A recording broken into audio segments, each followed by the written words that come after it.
Hi guys, my name is Alyssa Lemon and today I'm going to be talking to you guys about my high-tech project. So for my high-tech project, I decided to create a little character out of some trash bags.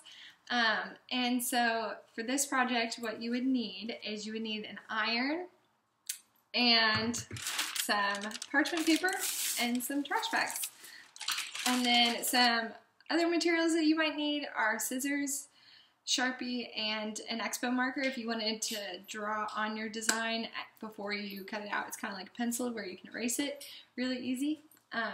And so prior to this, one thing that I would definitely want to talk to your students about is iron safety, because this iron can get really hot and cause burns if they're not careful. And so just having a place that the kids can put the iron and know not to touch it is really important. So to make the fish, or whatever character you guys want, if you wanted to connect it to the book you're reading and have each of the kids make a puppet, this would be a super cool way to do that that's different from just making it out of paper.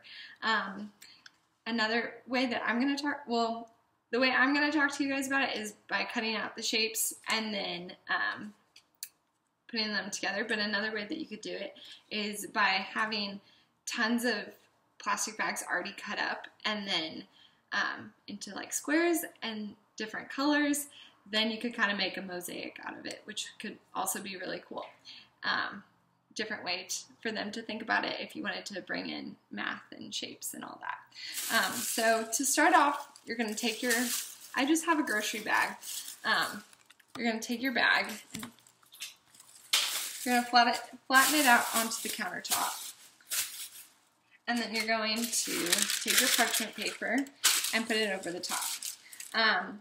Just so that you don't create holes in your iron, or not in your iron, but in your bag, you're going to want to make sure that that parchment paper is covering wherever you iron. So you're just going to go back and forth, kind of like you would clothes, staying on the parchment paper. And this is just going to make it so that it kind of is a little bit thicker to work with, because if you're just cutting on one single ply of trash bags, it can be a little difficult and frustrating if you're a perfectionist like me. But you can really do it however you want. This is if you wanted to like make it thicker, I guess. I'm just showing you how to adhere them. So you can do that. Just for the sake of this video, I'm going to show you guys, I had a little Nemo shape cut out for the body, and I'm just going to, I want that to go to this back layer. So I'm going to just stick that right on top again, and just working my way.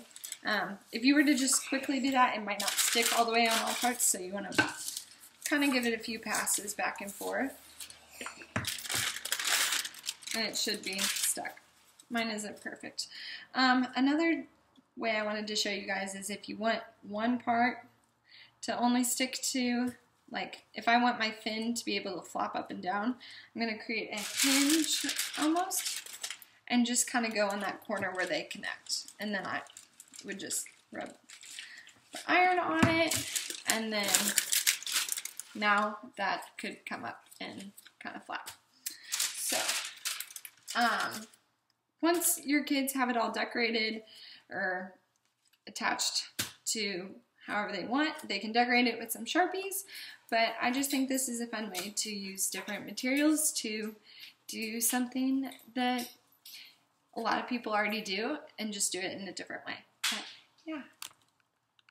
Thank you guys so much for watching this. I hope you guys can find it beneficial because this is a really low-cost way of doing this. The iron, I think you can get some for like $9 at Walmart, and so it's super cheap.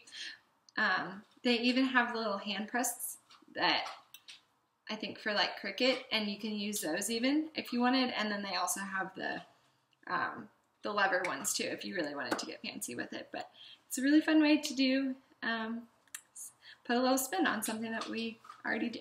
Thank you.